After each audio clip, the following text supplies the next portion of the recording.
नमस्कार साथियों, आप सभी का हार्दिक अभिनंदन है। हम पढ़ रहे हैं श्रीलाल शुक्ल का फेमस उपन्यास राग दरबारी भाग 8। अब आपने देखा कि रंगनाथ शहर से गांव में स्वास्थ्य लाभ के लिए अपने मामा जी के घर आया है। मामा जी का छोटा बेटा है रूपन और बड़े बेटे हैं बद्री पहलवान। उसके मामा जी वैद्य जी के नाम से प्रसिद्ध हैं। अब उनके घर में एक शनिश्चर नामक सेवक काम करता है। वही विभिन्न तरीके की जो खबरें हैं उनको मज़ेदार किस्से के रूप में रंगनाथ के समक्ष प्रस्तुत करता रहता है। अब रंगनाथ को बात पसंद आ गई। तो ये क्या बात पसंद आई, इसके लिए आपको पिछला वीडियो देखना पड़ेगा जो कि प्लेलिस्ट में क्रमबद्ध रूप से लगे हुए हैं, तो आप वहाँ से चेक कर सकते हैं। रंगनाथ को बात पसंद आ गई।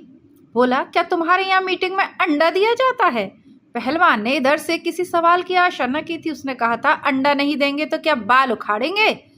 सब मीटिंग में बैठकर डॉट डॉट की तरह फाय फाय करते काम धाम के वक्त खूंटा पकड़ कर बैठ जाते हैं। रंगनाथ को हिंदी भाषा के स्वरूप का विशेष ज्ञान न था। उसने मन में सोचा, लोग यूं ही कहा करते हैं कि हमारी भाषा में सशक्त शब्दों की कमी है। यदि हिंदी के विद्वानों को छोटे पहलवान की तरह अखाड़े में 4 महीने रखा जाए तो व्यक्तिगत असुविधा के बावजूद वे वहां की मिट्टी के जर्रे जर्रे से इस तरह के शब्दकोश निकालने लगेंगे। रंगनाथ ने अब छोटे पहलवान को आदर की निगाह से देखा। इत्मीनान से बात करने के मतलब से कहा, अंदर आ जाओ पहलवान। बाहर कौन गाज कर रही है? हम यही चुर्रैट हैं।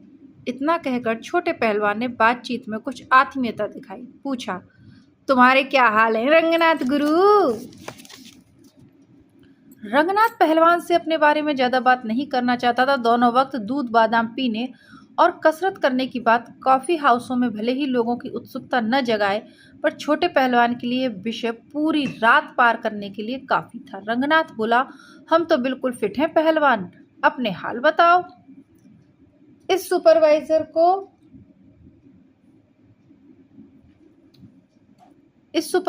को गेहूं बेचने की क्या जरूरत पड़ी? पहलवान ने फिर नफरत के साथ चबूतरे पर थूका, लंगोट की पट्टी को आगे खींचकर कसा और इस प्रकार असफल चेष्टा से यह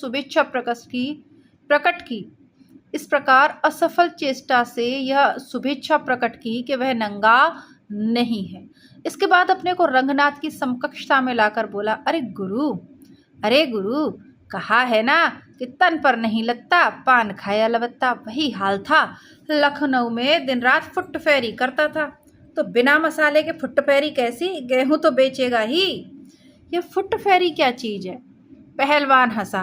फुट फेरी नहीं समझे? वह ससुरा बड़ा लासेबाज था। तो लासेबाजी कोई हंसी ठट्टा है? बड़े बड़ों का गूदा निकल आता है। जमुनापुर की रियासत तक इसी में तिड़ी बिड़ी हो गई। देसी विश्वविद्यालय के लड़के अंग्रेजी फिल्में देखने जाते हैं। अंग्रेजी बातचीत समझ में नहीं आती, फिर भी बेचारे मुस्कुरा कर दिखाते रहते हैं कि वे सब समझ रहे हैं और फिल्म बड़ी मज़ेदार है। नासमझी के माहौल में रंगनाथ भी उसी तरह मुस्कुराता रहा। पहलवान कहता रहा, गुरु, इस रामस्वरूप सुपरवाइजर की नक्शेबाजी में पहले से देख रहा था। बद्री पहलवान से मैंने तभी कह दिया था कि उस्ताद ये लखनऊ लासेबाजी की फिराक में जाता है। तब तो बद्री उस्ताद भी कहते रहे, टाँ टाँ ना कर छोटू, टाँ टाँ ना कर छोटू, साला आग खाएगा तो अंगार हगेगा। अब वह आग भी खा गया और गेहूं भी तिड़ी कर ले गया। पहले तो वैद्य महाराज भी छिपाए बैठे रहे। अब जब पानी का हगा उतरा आया है तो सब यूनियन के दफ्तर में बैठकर फुसुर फुसुर कर रहे हैं। सुना है प्रस्ताव पास करेंगे। प्रस्ताव न पास करेंगे घंटा। गल्ला गोदाम के सब गल्ला तो रामस्वरूप निकाल ले गया। अब जैसे प्रस्ताव पास करके उसका कुछ उखाड़ लेंगे। रंगनाथ ने कहा, बद्री से तुमने बेकार की बात की। वैद्य जी से अपना शुभा बताते तो वह तभी सुपरवाइजर को यहाँ से हटवा देते। अरे गुरु, मुंह ना खुलवाओ। वैद्य जी तुम्हारे मामा है, पर हमारे कोई बाप नहीं लगते। सच्ची बात ठांस दूंगा तो कलेजे में कल आएगी। हाँ। सनीचर ने कहा, छोटू पहलवान, आज बहुत छान कर चले हो क्या? बड़ी रंगबाजी झाड़ रहे हो। छोटे पहलवान बोले, रंगबाजी की बात नहीं कर बेटा, मेरा तो रोआ रोआ सुलग रहा है। अरे जिस किसी की दुम उठाकर देखो मादा ही नजर आता है। वैद्य महाराज के हाल हमसे ना कहलाओ, उनका खाता खुल गया तो भपक जैसा निकल आएगा। हाँ, मूंदना भी मुश्किल हो जाएगा, यानी बंद करना भी मुश्किल हो जाएगा। यही राम स्वरूप रोज वैद्य जी के ही मुंह में मुंह डालकर 3 तेरह की बातें करता था। हाँ, जब 2 ठेला गेहूं लदवा कर रफ्फू चक्कर हो गया तो 2 दिन से टिलटिला रहे हैं। हम भी यूनियन में हैं। कह रहे थे प्रस्ताव में चलकर हाथ उठा दो। हम बोले कि हमसे हाथ ना उठवाओ महाराज, मैं हाथ उठाऊंगा तो लोग कांखने लगेंगे। हाँ, यही रामस्वरूप रोज शहर में घसड़ फसड़ करता घूमता है। उसे पकड़वा कर एक लक्खी इमारत में बंद कराते नहीं, कहते हैं प्रस्ताव कर लो।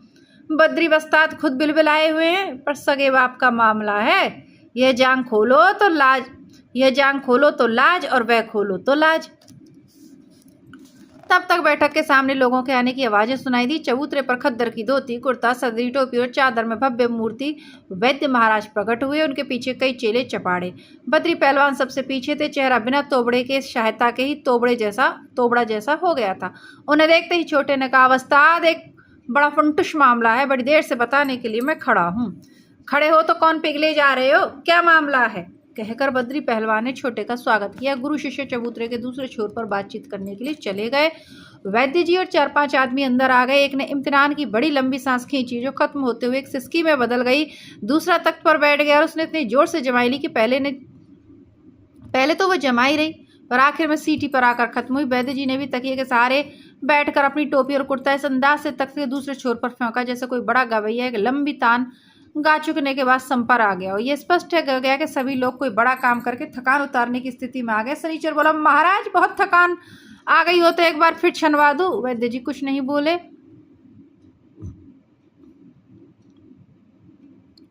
यूनियन के एक डायरेक्टर ने कहा, अरे दोबारा तो वहीं यूनियन में ही छन चुकी है, बढ़िया माल, दूधिया, अब घर चलने का नंबर है। वैद्य जी कुछ देर पूर्ववत चुप बैठे रहे, फिर दूसरों की बातें सुनते रहे। यह आदत उन्होंने तभी से डाल ली थी जब से उन्हें विश्वास हो गया था कि जो खुद कम खाता है वह दूसरों को ज़्यादा खिलाता है, और जो खुद कम बोलता है वह दूसरों को ज़्यादा बोलने देता है। वही खुद कम बेवकूफ़ बनता है, दूसरों को ज़्यादा बेवकूफ़ बनाता है। फिर वे अचानक बोले, रंगनाथ, तुम्हारी क्या राय है? जिस तरह बिना बात बताए हुए वैद्य जी ने राय मांगी थी, उसी तरह बिना बात समझे हुए रंगनाथ ने कहा, जी जो होता है अच्छा ही होता है। वैद्य जी मूछों ही मूछों में मुस्कुराए, बोले, तुमने कहा, बहुत उचित कहा। बद्री प्रस्ताव के विरुद्ध था, पर बाद में वह भी चुप हो गया। प्रस्ताव एक मत से पास हो गया, जो हुआ अच्छा ही हुआ। रंगनाथ को बाद में ध्यान आया कि वह अपनी राय यूं ही लुटा चुका है। उसने उत्साह पूर्वक पूछा, क्या प्रस्ताव किया आप लोगों ने? हम लोगों ने प्रस्ताव किया है कि सुपरवाइजर ने जो हमारी 8,000 रुपये की हानि की है, उसकी पूर्ति के लिए सरकार अनुदान दे। रंगनाथ इस तर्क से लड़खड़ा गया, बोला, सरकार से क्या मतलब? गबन आपकी यूनियन के सुपरवाइजर ने किया है तो उसका हर्जाना सरकार क्यों दे? तो कौन देगा? सुपरवाइजर तो अलक्षित हो चुका है। हमने पुलिस में सूचना कर दी है, आगे सरकार का दायित्व है, हमारे हाथ में कुछ भी नहीं। होता तो सुपरवाइजर को पकड़कर उससे गेहूं का मूल्य वसूल लेते। अब जो करना है सरकार करे, या तो सरकार सुपरवाइजर को बंदी बनाकर हमारे सामने प्रस्तुत करे, या कुछ और करे। जो भी हो, यदि सरकार चाहती है कि हमारी यूनियन जीवित रहे और उसके द्वारा जनता का कल्याण होता रहे, तो उसे यह हर्जाना भरना पड़ेगा, अन्यथा यह यूनियन बैठ जाएगी। हमने अपना काम कर दिया है, आगे काम सरकार का है, उसकी अकर्मण्यता भी हम जानते हैं। वैद्य जी इतनी तर्कसंगत बातें कर रहे थे कि रंगनाथ का दिमाग चकरा गया। शासन की अकर्मण्यता, जनता का कल्याण, दायित्व आदि शब्द बार बार अपनी बात में ला रहे थे। रंगनाथ को यकीन हो गया कि नए जमाने में लोग जैसी भाषा समझते हैं, उसके मामा पुरानी पीढ़ी के होकर भी वैसी ही भाषा बोलना जानते हैं।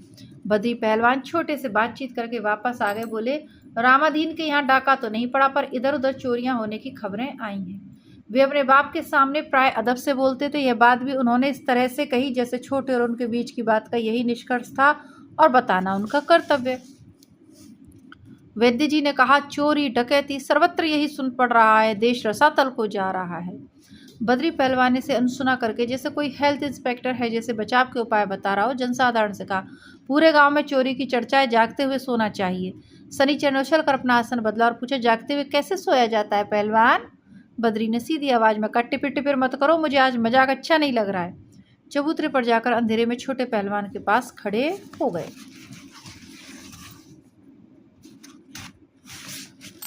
अब यह 10वें नंबर का दृश्य है छंगामल विद्यालय इंटर कॉलेज का। ठीक है, आप लोगों को आशा करती हूँ कि काफ़ी रोचक ये उपन्यास लग रहा होगा।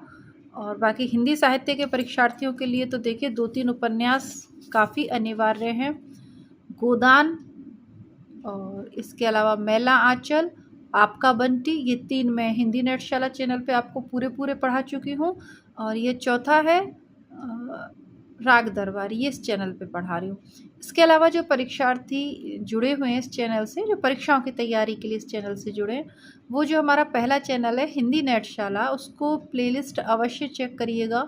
उसमें आपको नाटक, निबंध, कहानियाँ, उपन्यास सभी कुछ मिल जाएंगे पूरे। इसके अलावा हिंदी साहित्य इतिहास की बेहतरीन बुक्स भी वहाँ पर उपलब्ध हैं आपके लिए। तो कृपया करके आप हिंदी नेटशाला चैनल की प्लेलिस्ट और इस चैनल की प्लेलिस्ट भी चेक करिएगा। खूब अच्छी कहानियाँ जो व्यस्क स्तर की हैं आपके लिए यहाँ पर प्रस्तुत हैं। दृश्य नंबर 10 देख लेते। छंगामल विद्यालय इंटर कॉलेज की स्थापना देश के नव नागरिकों को महान आदर्शों की ओर प्रेरित करने एवं उन्हें उत्तम शिक्षा देकर राष्ट्र का उत्थान करने हेतु हुई थी। कॉलेज का चमकीले नारंगी कागज पर छपा हुआ संविधान एवं नियमावली पढ़कर यथार्थ की गंदगी में लिपटा हुआ मन कुछ वैसा ही निर्मल और पवित्र हो जाता था जैसे भारतीय संविधान में मौलिक अधिकारों का अध्याय पढ़कर। क्योंकि इस कॉलेज की स्थापना राष्ट्रीय हित में हुई थी, इसलिए उसमें और कुछ हो ना हो गुटबंदी काफ़ी थी। वैसे गुटबंदी जिस मात्रा में थी उसके बहुत बढ़िया नहीं कहा जा सकता, पर जितने कम समय में वह विकसित हुई उसे देखकर लगता था कि काफ़ी अच्छा काम हुआ है। वह तो 2-3 साल में ही पड़ोस के कॉलेजों की गुटबंदी की अपेक्षा ज़्यादा ठोस लगने लगी थी, बल्कि कुछ मामलों में तो अखिल भारतीय संस्थाओं तक का मुकाबला करने लगी थी। प्रबंध समिति में वैद्य जी का दबदबा था, पर रामाधीन भीकमखेड़ भी अब तक उसमें अपना गुट बना चुके थे। इसके लिए उन्हें बड़ी साधना करनी पड़ी। काफ़ी दिनों तक वे अकेले ही अपने गुट में बने रहे। बाद में एक आध मेंबर भी उनकी ओर खिंचे। अब बड़ी मेहनत के बाद कॉलेजों के नौकरों में 2 गुट बन पाए थे, पर उनमें अभी बहुत काम होना था। प्रिंसिपल साहब तो वैद्य जी पर पूरी तरह आश्रित थे, पर खन्ना मास्टर उसी तरह रामाधीन के गुट पर आश्रित नहीं हो पाए थे। उन्हें खींचना बाकी था। लड़कों में भी अब दोनों गुटों की हमदर्दी के आधार पर अलग अलग गुट नहीं बने थे।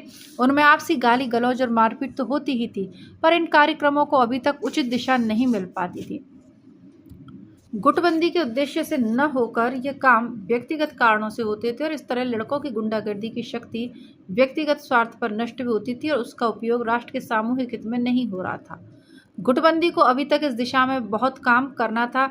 यह सही है कि वैद्य जी को छोड़कर कॉलेज के गुटबंदों में अभी अनुभव की कमी थी, परिपक्वता नहीं थी, प्रतिभा थी। उसका चमत्कार साल में एक आध बार जब फूटता तो उसकी लहर शहर तक पहुंचती, यानी मारपीट होती।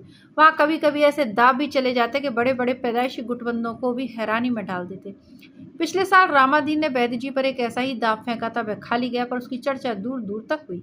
अखबारों में जिक्र आ गया। उससे गुटबंद इतना प्रभावित हुआ कि शहर से कॉलेज सिर्फ दोनों गुटों की पीठ ठोंकने के लिए दौड़ा चला आया। वह एक सीनियर गुटबंद था और अक्सर राजधानी में रहता था। पिछले 40 साल से वह अपने 24 घंटे केवल गुटबंदी के नाम अर्पित किए हुए था। उसकी जिंदगी ही गुटबंदी का चलता फिरता छात्र जो भी बन गई थी। वह अखिल भारतीय स्तर का आदमी था और उसके बयान रोज अखबार के पहले पन्ने पर छपते थे, जिनमें देशभक्ति और गुटबंदी का अनोखा संगम होता था। उसके एक बार कॉलेज आ चुकने के बाद लोगों को इम्तिनान हो गया था कि यहाँ अब कॉलेज भले ही ख़त्म हो जाए, गुटबंदी ख़त्म नहीं होगी। सवाल है, गुटबंदी क्यों थी? यह पूछना वैसा ही है जैसे पानी क्यों बरसता है, सत्य क्यों बोलना चाहिए, वस्तु क्या है, ईश्वर क्या है। वास्तव में यह सब एक सामाजिक, मनोवैज्ञानिक यानी लगभग दार्शनिक सवाल है। इसका जवाब जानने के लिए दर्शन शास्त्र जानने की ज़रूरत है और दर्शन शास्त्र जानने के लिए हिंदी का कवि या कहानीकार होने की ज़रूरत है। सभी जानते हैं कि हमारे कवि और कहानीकार वास्तव में दार्शनिक और कविता या कथा साहित्य में सिर्फ यूं ही लिखते हैं। किसी भी सुबकवादी उपन्यास में पढ़ा जा सकता है कि नायक ने नायिका के जलते हुए होठों पर होठ रखे और कहा, नहीं नहीं निशी, मैं उसे नहीं स्वीकार कर सकता। वह मेरा सत्य नहीं है, वह तुम्हारा अपना सत्य है। निशी का ब्लाउज जिस्म से चू कर जमीन पर गिर जाता है। वह अस्फुट स्वर में कहती है, निक्कू, क्या तुम्हारा सत्य मेरे सत्य से अलग है? इसी को ठाएं कहते हैं। इसी के साथ निशी और निक्कू फिलॉसफी की 1000 मीटर वाली दौड़ पर निकल पड़ते हैं। अब निशी की ब्राभी जमीन पर गिर जाती है। निक्कू की टाई और कमीज हवा में उड़ जाती है। गिरते पड़ते एक दूसरे पर लोटते पोटते हुए मैदान के एक दूसरे छोर पर लगे हुए फीते को सत्य समझकर किसी तरह यहाँ पहुँचते हैं, तब पता चलता है वह सत्य नहीं है। फिर संयोग श्रृंगार, जलते हुए होंठ, फिलॉसफी की मार। थोड़ी ही देर में वे मैदान छोड़कर जंगल में आ जाते हैं और पत्थरों से छिलते हुए, कांटों से बिंधे नंगे बदन झांक झांक कर प्रत्येक झाड़ी में देखते हैं। और इस तरह नंगापन, सुबक सुबक, चूमा चाटी, व्याख्यान आदि के माहौल में उस खरगोश का पीछा करते फिरते हैं जिसका कि नाम सत्य है। तो इस पूरे उसका देखिए, लिखा तो बहुत खुले उसमें है, लेकिन पूरे इसका वो है सार ये है कि जो हिंदी के कहानीकार, कथाकार, दार्शनिक बन के सत्य की खोज में निकलते हैं, लेकिन सत्य लिख ही नहीं पाते, बल्कि उनकी कथा शैली में संयोग श्रृंगार के नाम पर क्या छलकता है, अश्लीलता ही छलकती है। तो तत्कालीन कुछ लेखक थे जो इस तरीके का साहित्य लिख रहे थे, उन पर व्यंग्य चोट करने के लिए इन्होंने लिखा है। ये फिलॉसफी लगभग सभी महत्वपूर्ण काव्यों और कथाओं में होती है, और इसलिए ठीक नहीं है कि इस उपन्यास के पाठक भी काफ़ी देर से फिलॉसफी के एक लटके का इंतजार करते रहे और सोच रहे हो हिंदी का यह उपन्यासकार इतनी देर से सब तो कह रहा है, फिलॉसफी क्यों नहीं कहता, क्या मामला है, ये फ्रॉड तो नहीं। ये सही है कि सत्य और अस्तित्व आदि शब्दों के आते ही हमारा कथाकार चिल्ला कर उठता है, ओ सुनो भाइयों, यह किस्सा कहानी रोक कर मैं थोड़ी देर के लिए तुमको फिलॉसफी पढ़ाता हूँ, ताकि तुम्हें यकीन हो जाए कि वास्तव में मैं फिलॉसफर था। पर बचपन के कुसंग के कारण उपन्यास या कविता लिख रहा हूँ, इसलिए हे भाइयों, ये 16 पेजी फिलॉसफी का लटका, और अगर मेरी किताब पढ़ते पढ़ते तुम्हें भ्रम हो गया कि मुझे और जैसी फिलॉसफी नहीं आती, तो उस भ्रम को इस भ्रम से काट दो। तात्पर्य यह है क्योंकि फिलॉसफी भगाड़ना प्रत्येक कवि और कथाकार के लिए अपने आप में एक वैल्यू है, क्योंकि मैं कथाकार हूँ, क्योंकि सत्य, अस्तित्व आदि की तरह गुटबंदी जैसे एक महत्वपूर्ण शब्द का जिक्र आ चुका है। इसलिए 16 पृष्ठ के लिए तो नहीं, पर 1-2 पृष्ठ के लिए अपनी कहानी रोककर मैं भी पाठकों से कहना चाहूँगा कि सुनो सुनो हे भाइयों, वास्तव में तो मैं एक फिलॉसफर हूँ, पर बचपन के कुसंग के कारण ...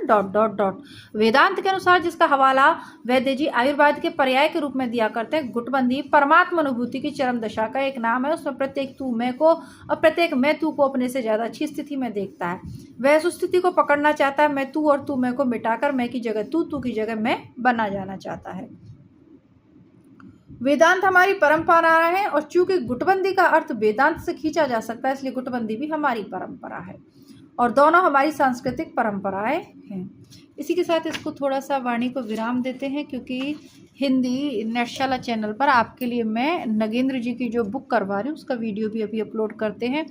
इसी तरीके से आप इस कहानी का, उपन्यास का आनंद लेते रहिए, प्लेलिस्ट चेक करते रहिएगा। और हाँ, यदि आप चाहते हैं कि नियमितता बनी रहे, निरंतर वीडियो आते रहें, तो कृपया करके वीडियो को लाइक करके अपने मित्रों में शेयर ज़रूर करें, क्योंकि आप लोग जब देखते हैं तभी हमारा भी आगे पढ़ाने के लिए उत्साहवर्धन होता है। अन्यथा हमें लगता है कि जब विद्यार्थी ही, जब पाठक वर्ग ही, श्रोता वर्ग ही इंटरेस्टेड नहीं है, तो हम किसके लिए वीडियो बनाएं, ठीक है।